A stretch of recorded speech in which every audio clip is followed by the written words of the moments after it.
What made you look up the humerus bone? That was what bugged Trevor last year. Oh, well, we got him. Do we have him? His first I'm here on A's Cast Live. Well, welcome to the A's family. How are you? I'm good. How are you? Good. Thanks for having me. Well, we're excited because this is our first official show of 2023. After the baseball winter meetings, we were down in San Diego, and then we took the hiatus. And it's, for us, we're heading down to fantasy camp on Wednesday. We'll be down in Arizona. Then it's off to spring training. So we're getting our year started. For you, what is this point in January like? How do you get the ball rolling with all your program strength, throwing, and everything? Yeah, right now is about ramping up into bullpens. I usually throw somewhere between 6 and 10 before showing up to spring, depending on if I'm working on something specific. Thank God we have a full length spring training for once, so I'm not as rushed and concerned as usual, or at least not knowing what's happening. So that's nice, knowing some stuff, knowing when things are happening. But ramping up with the bullpens, I've been going pretty heavy with workouts for a couple months now, so I'm feeling pretty good there. And it's just it's starting to lock things in. But at the end of the day, I'm up in the Northwest. We have not a ton of pro players live here in the off season because of the weather. And can't get a lot of ABs in. It's a lot of college guys and stuff. So really sharpening things up. There's only so far you can go until you get to spring training. So I used to worry about being like super sharp showing up day one. And now it's become being there in good shape and feeling good and strong that everything's working correctly and that you're in a good spot to go. And then using spring to sharpen. Sure. Well, I was making the joke earlier, and I have to MC the big baseball banquet here tomorrow night. Yeah. And I'm like, one of the jokes I'm going to talk about is, between COVID, the lockout, and even this off season, all of a sudden my wife thinks I'm a carpenter. She thinks I'm in construction. She thinks I'm a landscaper. I'm done doing honeydews. I'm done doing stuff around the house. I want to get back to baseball. I'm ready to go. It just seems like we've had so much time off. And if I'm feeling that as a broadcaster, I can't imagine what you feel like as a player. Yeah. It's it's the inconsistency mostly for me. I'll be honest. I don't have a short. I'm not short on hobbies, things that I enjoy doing. But that said, I like to be able to switch gears and know that it's time to go and get competitive again. I like to get into that mode and do something that I'm really, really good at, as opposed to just learning new stuff all the time. And it's time. But it is nice knowing, like, having an email, that says, this is the date we want you there. Yeah. And this is when we're going to be there, no matter what. Please be there. So that's a big deal. Just mentally getting switch gears. And there's a lot of, especially with the lockout, not only was it waiting, it was also not happy. There's not a lot of happiness happening either. So not only are you annoyed that you're waiting and trying to figure out what's going on, but you're also like, come on, guy, so it's nice to not have that stress. It's really, really nice. It's baseball's supposed to be fun. I'm glad I get to only worry about that this year. Yeah, it was super stressful because you had the whole 60-game COVID. We were lucky enough to be in the playoffs during that time. And then we were just so consumed about, okay, we still had COVID the next year, and we're still worried about how does it affect the players going from a short season back to a long season, then the lockout. There's been so many disruptions. So, yeah, it kind of feels like the dysfunction is over and we can get back to being normal. And I think for you, as the way you recovered, pitched well at the end of the season, even in the playoffs, you had to have a lot of suitors. There's a lot of names out there of teams that were looking for your services. Why, in the end, Oakland? Well, I've said it a couple times. There is an intangible kind of affinity that I have had my whole life. I've always kind of had the A's a little bit as a secondary team. I grew up a Mariners fan, very much an underdog type organization. and I know they're in the same division, and that, you know, all that aside, it was a affinity for kind of doing generally doing a lot with less. I think that that's a good way to put it. And guys going out and making a name for themselves, and maybe not the most spotlight coming up and turning into stars. You know, even guys who have played during when I've been up with the Matt Chapmans and the Matt Olsons, and you know, I you didn't hear a lot about those guys before they were in the big leagues, and they went and they made a splash, and we got platinum glovers, and guys hitting 35 homers in that stadium. Like, it just, I love that. I've always rooted every time there is a big, you know, I do enjoy the movie Rocky. Every time there's a big, you know, underdog story, I love big underdog stories. And I feel like, that is, you know, we don't need to beat around the bush. We're an underdog going in this year, and I after playing the guys and watching how they all played, we played you guys at the end of last year, and now I'm on the team. So us, that's weird to say. How do you say that? I don't know.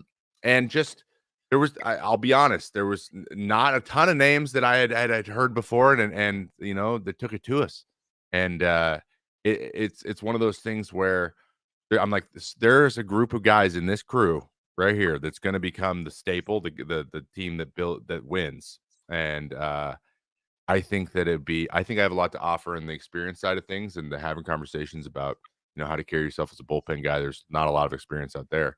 And, but also just, I've been on very, very good teams. I've seen a lot of things that go right with those teams. And it's not always about how much everyone's being paid. It's actually almost never about how much everyone's being paid. And it's mostly about, the way that everyone goes about their work, and you expect to win when you walk in every day. So I think that this team's primed and ready, and I want to be part of that. Well, two guys that were on your team last year, good friends of this show, have known them for years. When I think about Mark Canha and Chris Bassett, who both loved being Oakland A's, obviously Mark Canha is from the Bay Area. Did you get a chance before you signed to talk to them and ask about what it's like to play here? I actually talked to him quite a bit last year, just kind of in passing, because they had been there for so long. And I remember when Mark was Rule 5 the year my sophomore year, he was a year after me. Um, and he got Rule 5, very much a that situation, getting an opportunity in the big leagues, and then taking advantage of it, and being a really, really great solid player. I thought when we signed Mark, I was like, he's gonna be, if he has a good year, our team will have a good year, because he's one of those kind of transitional players, the 6-7 hitter, the guy that you don't like to face, 15 pitch at bats, things like that. So I was picking their brains, like, guys, really, like, you know, you hear you things around the league, you know, the Coliseum is a unique place to play. And they were like, we had a blast. It was just, we were just ourselves. Like, we could do whatever. Chris Bassett, I knew him from the fall league. I know his personality, and it just made sense that he loved it. Watching, even talking to Mania, who's a little bit more laid back, but he loved it. So like all these different personalities, all these guys, it's like there's you remove a lot of kind of noise, and you get to play like you're on a little bit. It had a Legion ball feel, and it did. And the way these guys interact and hung out with each other, best friends, and that's just joy, the joy of playing the game for me. And they had nothing, no negative words to say, and I think that kind of got me going. I even also talked to Clippard in 2019, and he's, you know, said a lot of the same things. He's like, you're gonna have a lot of opportunity to be yourself, and go out and have a lot of fun. It's just a blast. So, and the fans, I don't know why I've identified with the fans, but I just think the fact that there is a sign up in the stands for every single guy on the team, no matter how obscure you are, that's the type of stuff I love. It's so funny that Cotty is now my manager, but this is a funny story that I've told nobody, I don't think. I used to play Sammy Sosa High Heat Baseball 2000, okay, on PC. Yeah. You could edit everyone's stats and make them crazy. My two guys who were like that 6-7 Mark Canha type in the lineup, the two guys that I always do that. And this was pre-Red Sox winning the World Series, so I liked them as well. My grandpa grew up a Red Sox fan.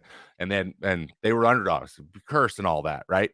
So I play with those two teams. Mark Kotsay would be the guy I would turn from my 6-7 hitter into my 3 guy that just carried the team, and then Trot Nixon for the Red Sox. So like they're just like I'm like, you guys are the real core of the game. You got your stars, but you're the real grinder in your team. And I love that Cotty's my manager now. So I can't wait to tell him, like, I'm like, dude, you were my guy.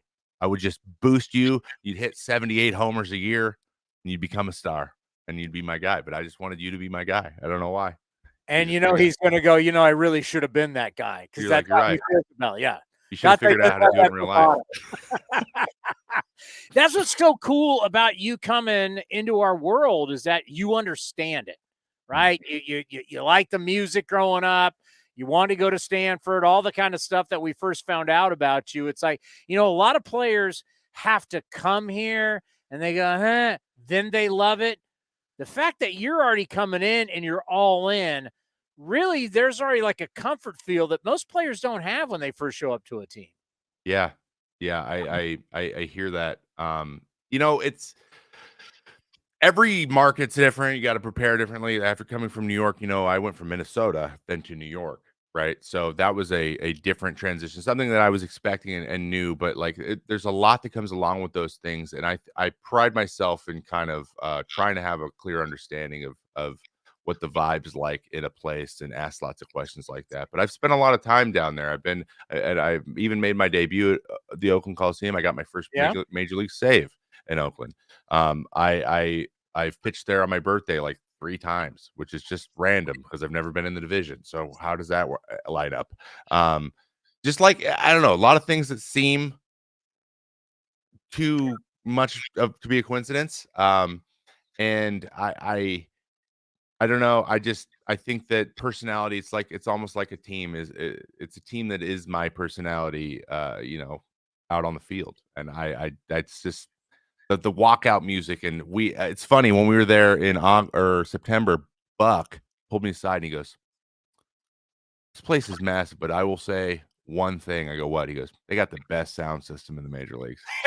That one speaker, that massive wall. I mean, they're a Dodger Stadium. Dodger's the same thing. It's just blasted out of center. It was built for the Raiders, the sound system. So it's built for the NFL. It's incredible. And I cannot wait to hear "Welcome Home" by Coheed and Cambria blasting out of that when I run my 17 feet from the bullpen to the field.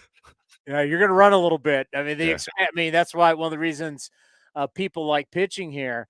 When you think about, and I could talk to you all day, by the way. I mean, you get the sense right away when you talk to certain players, like, yeah, you can see you're as Brad Pitt playing Billy Bean in Moneyball when they're throwing the names up there and they go, who? We go, sounds like an Oakland A already. Trevor May sounds like an Oakland A already. We love it. When you get ready for a season, I know a lot of relievers will tell you, just give me the ball. I just want the ball. Do you want to know your role? Is there a role that you're looking at when you head to Mesa? What are you thinking about? This is what I want for me in 2023. I always kind of think of it more of a dynamic with my manager and my pitching coach. So, like, for example, Minnesota under Anderson and then Anderson. His name's Wes. I always think Wes Anderson, the director. I don't know why I do that. Wes Johnson, and then and then Jeremy Hefner in New York. They actually did work together for a year, but they very different styles. Wes and Rocco were definitely more like big out in the 3rd inning, get out there, right? Hef was a little bit more wanting to give the inning, kind of the window of innings, and you kind of shuffled in and out, and Buck liked that a little bit too. So but it was always as long as I have an understanding with my manager and my pitching coach what they expect, then I want to do that as good as I can. So my goal is really like get the biggest outs every single time of the game, wherever that is. I still believe finishing the game is the hardest thing to do in baseball. People disagree sometimes talking about leverage. I still think they're the highest leverage, especially if it's a 1-run or tie game, because there's just no time to mess up and fix it. So I love to do that. It's that when it gets super, super tight and a lot of pressure, I go somewhere that I like being. And so if that's what I'm called on to do and finish games, then I'm going to go out and finish games. I'm going to do a damn good job at it. But if that means, setting it up and handing it off, I think that, and taking having conversations with these other guys who are getting opportunities to do those things, saying, we pass the ball. That's what we do. 6th inning, you did it. Okay, now it's the 7th. I'm going to take care of it. Okay, it's the 8th. It's your turn. I think those are the best bullpens operate that way. And I've been in some dang good ones in the last 4 or 5 years, with a lot of guys coming into their own and turning into real back end guys. One guy just signed a 3-year, $33 million to go across the bay. And he's the dude that I watched do that. Taylor Rogers. He's part of a crew with me, and we just kind of like, hey, you close today, I'll close today. You close today, I'll close today. And it worked out for our teams, and it's worked out for our careers. So I hope that these young guys are willing to maybe listen to anything I say, and hopefully I can help some guys really turn into monsters, more monsters than they already have been. Well, you got a good camera, you got a good microphone. I mean, you're like a dream come true. Yeah, I've got a lot of experience doing this as well. So, hey, great stuff. We truly appreciate it. Welcome to the Oakland Athletics, and we can't wait to see you in Mesa. Can't wait to see you too. Thanks, guys. Appreciate you.